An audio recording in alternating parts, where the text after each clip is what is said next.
What? You still get in late, and you're like, yes, we've got to finish at a certain time. But good morning. I'm here with the wonderful, the amazing, the quirky, the Gareth, the the Davies. We are live together. You know what it is. It's October Red. Gareth, good morning to you. How the devil are you today? I'm very well indeed, thank you. It's October Red and it's what is it? March the 18th today, 17th, the 18th. The 18th, yeah. March the 18th, indeed. Spring is soon upon us. Spring is soon upon us, but we're going to spring right into action. Gareth, I want to rewind on a day-to-day basis, and there's two fighters that I'd like to discuss with you today. One that you covered the fight footage for yesterday was Dillian Whyte. He made his anticipated return to the ring over there in Ireland against what I thought would be game, Christian Hammer, but over to you. Well, Christian Hammer came out swinging from the fences, looking like he wanted to fight, and then once Dillian clipped him a few times, he clearly didn't want to, and he stayed down. Went down in that third round, and then didn't want to continue. I think Dillian, I've seen the post-fight interview with Dillian. He's kind of a little bit frustrated he didn't get rounds in the bank, and said, he always respected Christian Hammer, but now he's calling him a coward. That he didn't fancy it. But at the very least, Dillian on St. Patrick's Day, nod to his Irish roots in Castlebar, stops Christian Hammer, the Romanian out of Germany who had he lost to previously? To Joyce recently, to Tyson Fury, before Fury beat Vladimir Klitschko, Alexander Povetkin, Frank Sanchez, Luis Ortiz and others. And I think all it does is gives just a statement, really, without a viral knockout, that Dillian Whyte's back and he's keen, he's talking again. He said he got rid of a lot of frustration, Abz, and I think the key thing is that he got exonerated, he got cleared over the positive test, and the contaminated substance was proven in his favour, and he's back. And like all the other heavyweights right now, they're seeing these 4 heavyweight events that have gone on in Saudi Arabia, and they all want part of it. And Dillian's put himself back in the frame.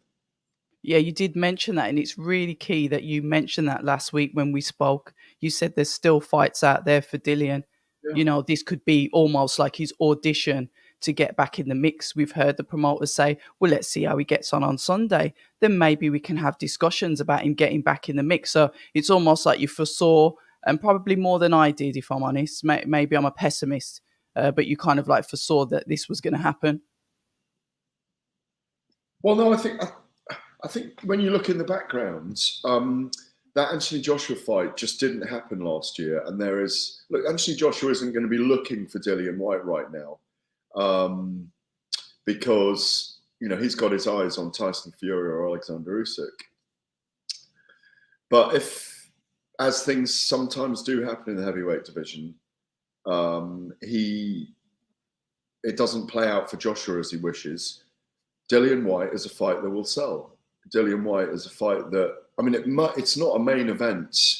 Well, maybe it is a main event actually on one of those big cards, but it needs a little bit more building. I think Dillian probably wants to be as active as he possibly can be at the moment, having been out for nearly 2 years, is it? Well, when was the last time he fought? He fought? Hold on, I've got box record. Fury at Wembley? Was it? It was Franklin. Oh, it was Franklin. Of course it was. It was Franklin, yeah. It might have been Franklin. It might have been someone else. I will check. Are you looking? Yeah, I'm on box rec. It was Jermaine Franklin, and that was on the 26th of November, 2022. Yeah, so it was 15 months. So a long time out, because the Joshua fight would have been, him 11 months, 12 months out. So, yeah, I just think his personality, he's probably just past his prime, but he wouldn't want anyone to say that about him either, because he will say, yeah, but I'm also the most experienced I've ever been and the most intelligent I've ever been. and maybe might even say he's in the best shape he's ever been. He was 250 something pounds. Again, this note that's just come up from Chris Welch, maybe from the weekend, Abz. The fact this is where we're going, and that's why I've left it on the screen. All right. This is the Chris, and shout out to everybody in the chat. We've got Chris Welsh, we've got Jesus, we've got Thorn as well. Thank you very much, Brian. What we tend to do, Brian, I'll just let you know, it's been brought up before. What I tend to do, whether you agree or not, is I avoid the conversations about the politics that are involved around the boxing in Saudi. My personal opinions and other personal opinions, I get it, but I'm just not going to do that on the channel. I try and keep to boxing. I understand the frustrations, the stuff I've asked about females boxing out there in Saudi, and I don't want you to think that you're ignored and that people aren't thinking this, but it's just something that I personally choose not to speak about the channel. You can love me or hate me for it, but I'm not going to avoid obviously addressing that. I get that it's a concern, but it's not something that we cover over on this channel. Like I said, love me or hate me for it, but there's your answer on that. Just to go over that then, and I want to reflect on, Dillian Whyte not happy with his performance. Yes, he wanted to get the rounds in. He really wanted to get, a proper stoppage. He didn't want Christian to retire on his stool. He didn't want that. He said it wasn't his best performance. I think credit to pro boxing fans for the post-fight interview that I watched. I think he said something on the like, that was his worst performance, which arguably he just said that in the heat of the moment, because I'm sure we can all think about a worse performance than that. He was out of the ring 15 months, ring rust. He put some good body shots in there. We saw that he was working Christian really well to the body, aggressive body shots on both sides. You could hear the clear shouting from Buddy McGirt in the corner. I've watched that this morning before we came on this live.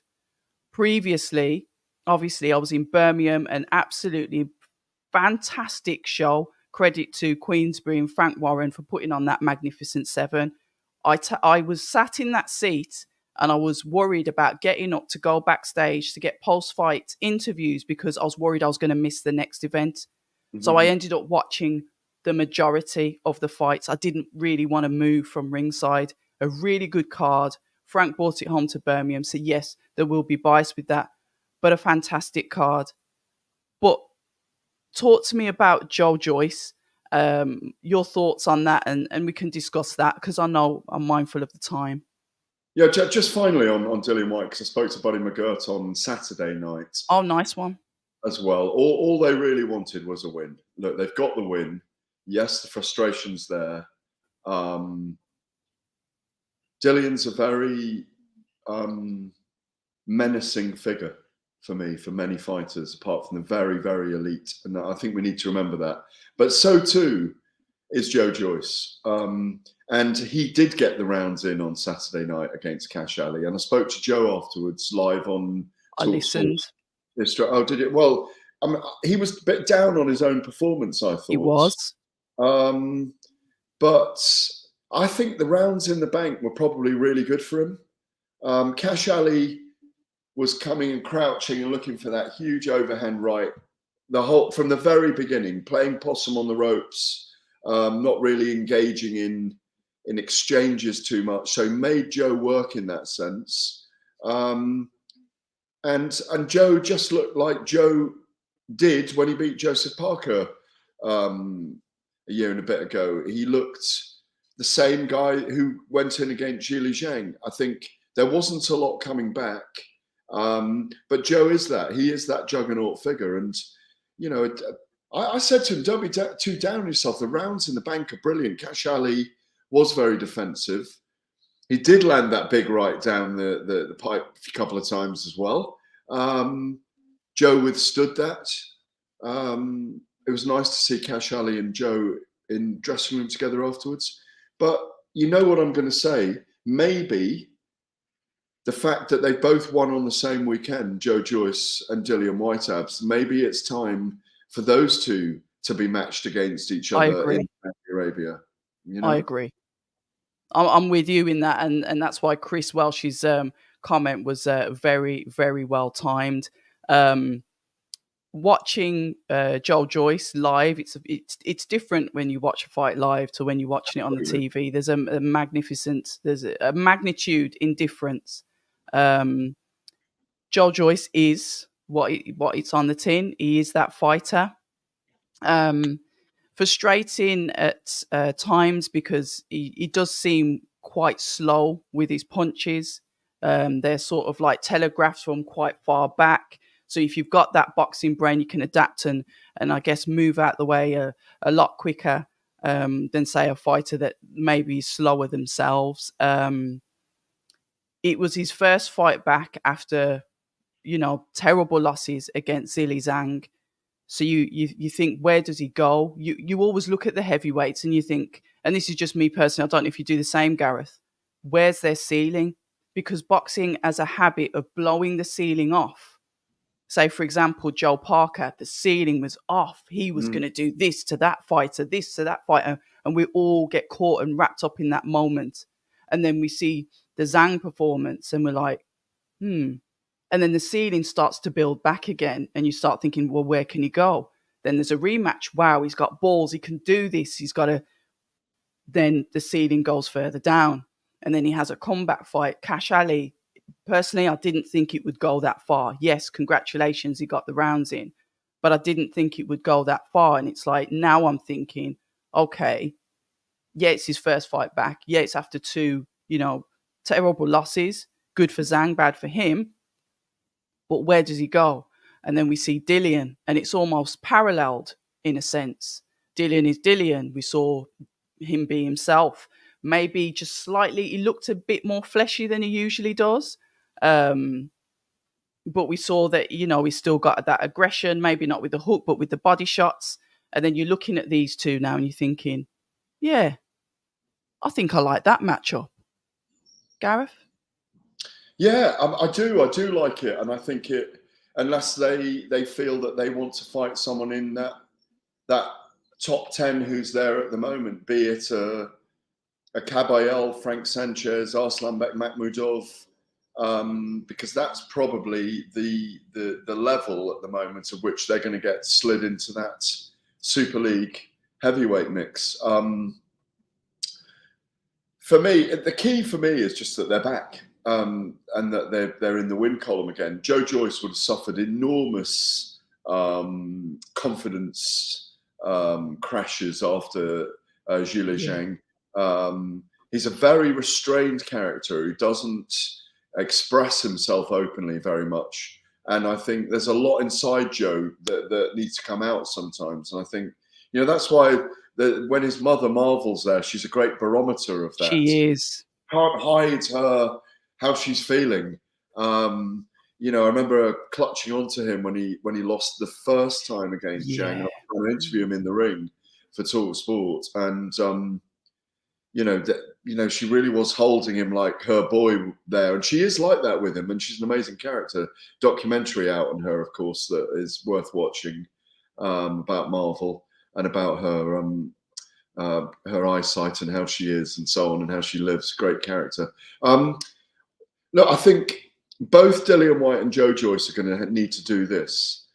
They need another significant victory in the Premier League of heavyweights before they really get people start saying. Do you remember when we were saying, God, I can't wait for Joyce to fight Deontay Wilder? What's going to happen? The Battle of the Bulge, the giant punches. If Joyce takes Deontay Wilder's punch, what's going to happen from that? But in some ways, even before this contest last weekend, Joyce and Deontay Wilder would have been a great contest anyway. But as I think I hinted to you, my belief is that Daniel Dubois, Deontay Wilder, Agit Kabayel, and Flip Hrgovic are already in fights in the next few weeks. Yeah, and I'm not saying any more than that. In that order. Yeah, exactly. I'm not saying any more than that in that order. But if I might, before I forget as well, I was sitting with Josh Taylor yesterday. And at the Boxing Board of Control annual awards. Awards, yeah. Delighted for Shane McGuigan that he got the Trainer of the Year award for last year. Obviously, the work he's done with Billum Smith, Chris Billum Smith, as he said, Chris was very raw 7.5 years ago, and they started working together. And obviously, he took him to a world title and some amazing nights in Bournemouth, rather. Bournemouth, yeah. And also, the work he's doing with Caroline Dubois, and many others. And you think about the work he's done in the past as well, with the likes of George Groves getting him to a world title against Fedor Chudinov in the end, and George's third or fourth attempt at the world title. And I'm really pleased for him. Really pleased for Lee Wood that he got the Fighter of the Year. Look at his year last year. Lost to Mauricio Lara, came back and avenged it brilliantly, and then beat Josh Warrington. Incredible character, great fighter. I was delighted to see him. But sitting with Josh Taylor, I was asking him about his eye. Yes. And he said, it has been a concern. The specialist, he looked in phenomenal shape, by the way. He did. Really thin at the moment. Obviously, the fight's just been delayed a month. And he said, don't let there be any conjecture about how serious this eye situation is. There's still pressure there after this procedure that he had. And he was advised by medical experts that if he did do it now, if he did the fight now or April the 27th, it wasn't enough time for the pressure in the eye to go down. So it was great to see him. I mean, he really wants to put on a masterclass against Jack Catterall, and it's a fight you talk about being on the edge of your seat. I'm going to be on the edge of my seat for that one. I think it's going to be amazing. Always an amazing occasion. It would be lovely to see you there, by the way, the Boxing Board of Control Awards luncheon next year. I know what you're like when you get into the mix, into the boxing environment. Abz, you love it when you're around the whole sorority and fraternity and so on. And it's really brilliant being in a room with 400 people of an afternoon, because it starts at noon, which is much better than an evening event. Even though I did have a couple of tequilas yesterday, I must admit. It's such a great event to see almost everyone in our industry there, media, officials, the boards, loads of boxers, promoters, the promotional teams, some of the old timers. It was a great occasion. It was fantastic to be there. Yes, White does take another tune up rather than go straight into Joyce, in my view, Chris Welch. I'm going to just run through the chat. So good morning if you've joined us. It's a 9:30 live with the man himself, Gareth A. Davies, a true journalist in the sport. You can check his articles out. And also he's on the TalkSport Boxing channel over on YouTube, and they broadcast on radio as well. Thorn, thank you very much. This channel should have way more attention. Great channel. And Beats gives her the thumbs up. So she must know her stuff. And well, that's nice of Thorn Spackman, isn't it? You've got a big fan there. What a name, Thorn Spackman, the superhero. It does. It sounds something. Well, it does. Yeah, I'll keep my other thoughts to myself. I like Gareth.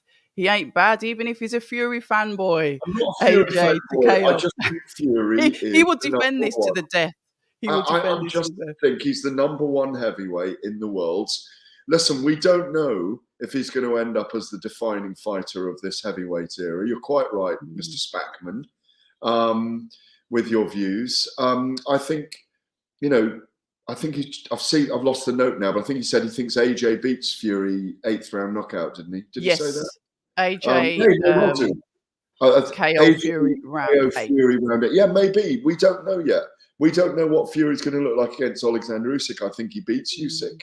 But we don't know if, his legs have gone, if he's got old. We don't know. But he looked in phenomenal shape when I saw him last out in Saudi Arabia. And apparently he was doing brilliant things in camp. I spoke to people like Thomas Carty, who said he was brilliant to box against. Telescopic arms and great movement. White versus Joyce, yes, please. What was the other comment about White's best performance? Yeah, he said White's best performance, and I'm inclined to agree. It was Povetkin 1 until he got the KO. My word, that was amazing. Was that? He was boxing to almost a clinic. Matchroom Square Garden. Was it the Yes, left? I enjoyed that until he got the knockout. I totally agree, Thorne. Yeah, yeah. If he thinks that Joyce is finished, let's have a look. Joyce has got the cobwebs off, but he'll get criticised for not putting Ali away earlier, which is sort of like what I said, comparing to AJ, but AJ got criticised versus Franklin, and look where he is now. But Joyce, it's a different comparison, and yeah, I'm inclined to agree with that once again. Yes, hit the Different likes, Thorn styles, saying different hit the fighters. likes. It's always about styles and about fighters. You talk about the snakes and ladders and the slippery slopes and the hard climbs. It's so much down to matchmaking because every fight's different, every style is different. Absolutely. It's a bit like at the weekend. Maxi Hughes lost to William Zepeda, who's being compared to Edwin Valero now. He's 30-0 with 27 stoppages. Maxi Hughes is a brilliant defensive boxer. I know I'm digressing. I'm trying to cover all the house. No, I agree because I forgot about it. You forgot about it? I'm so sorry. I'm just wrapped up in the heavyweights at the moment. Excuse me. No, we're always wrapped up in the heavyweights, no question. But Maxi Hughes has pushed some really big punchers and very good boxers the distance. And yet, there's heat now around William Zepeda, as I say, and I think he's a guy that we're going to see more of. There's so many different. Look, when Agit Kabayel beat Arslanbek Makhmudov back at the Day of Reckoning, he crouched low, he took the early onslaught, and he came back and he hurt Makhmudov to the body. When he was on the ropes, yeah. But it was, and it's all about brilliant game plans. I mean, I think the fact that Francis Ngannou turned southpaw so soon in the fight, so early in the fight against Anthony Joshua, they prepared for that. And they said, right, let's feint him and let's throw, the long straight right hand. Just change the course of the fight. Ngannou was never the same after that. For me, at the moment, Joshua's flying high. Joyce will look back, as he said, he likes to watch his fights back and look at every little thing. He's a real detailist, Joe. Remember, he's a fine artist. And I can tell from the way he is about his fine art, where he won't sell his pieces undervalued.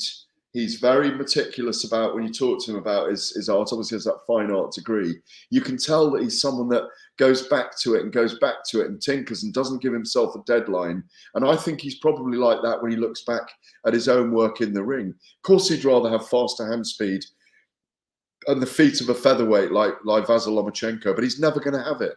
Muhammad Ali in 3 phases of his career was a fast-moving featherweight, speed of a middleweight, hand speed of a middleweight. He's very, very changed over his career. When he fought Joe Frazier in the end in 75 in the Thriller in Manila, they were flat-footed by then, and they just let their hands go. And these heavyweights will become the same. They were only 33 then, Ali and Frazier. They weren't old men.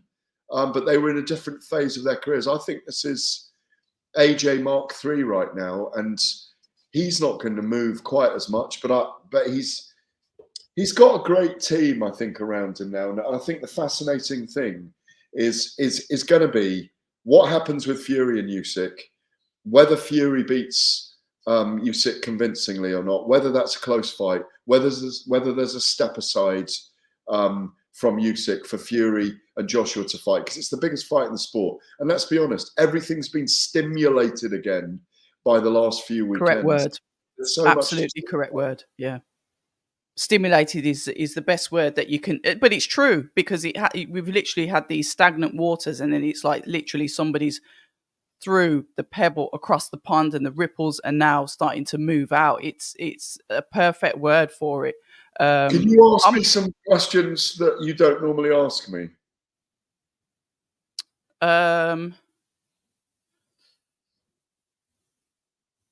What is a memorable date that you've been on that you will remember for the rest of your life?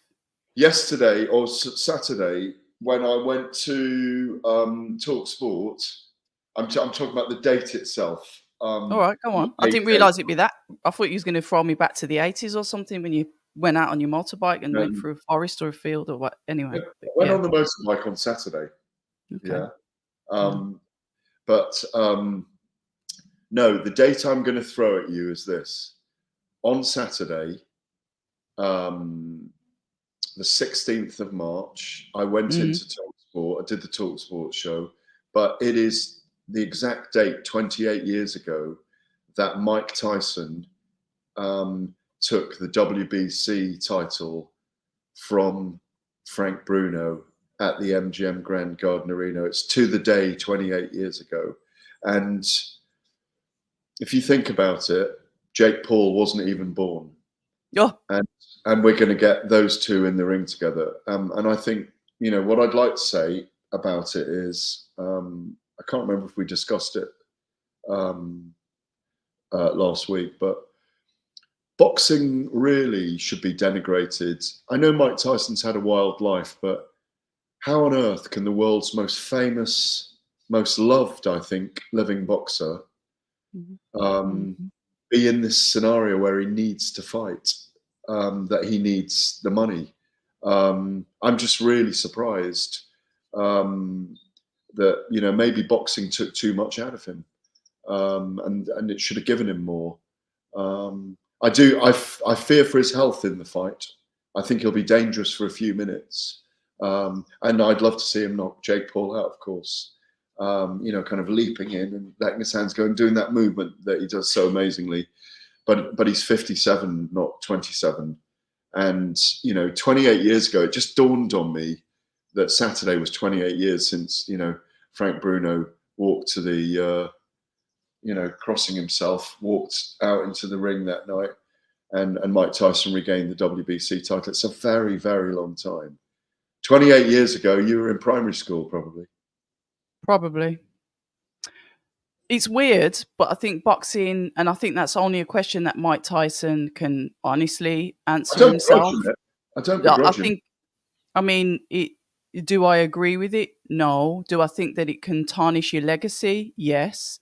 But I'm not the one that was a world champion. I'm not the one that has that boxing running through my veins. I've sat and seen Mike Tyson cry in interviews because he still holds that hunger and that drive to be out on the stage.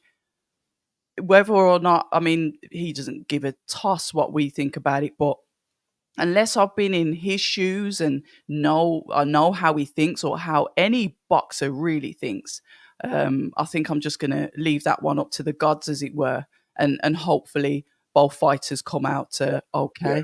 Yeah, absolutely. I think Karma Serena's a good point, as I have to run off, which is, what a great name, by the way, Karma. She's beautiful Serena as well. Have a look at her. She's very, very pretty. She's from the USA. She's got her own boxing channel as well, for those of you guys that haven't. Yeah, she's stunning. She's very witty. Have a look at her Twitter. Sorry, her X. But she's got her own YouTube boxing channel as well. Well, she's right as well that a lot of questions were raised and some questions were answered. I'm sure where both of these are going, they're both going Saudi Arabia. Good morning, you crazy kids, says AP. Well, good morning to you, AP, but I have got to run. Abz, I've got to make a getaway right now.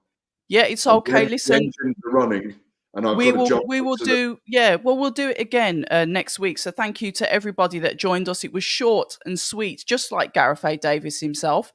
And until the next time, you know what we say at October Red. You know what it is. Thank you to you all, and stay ready.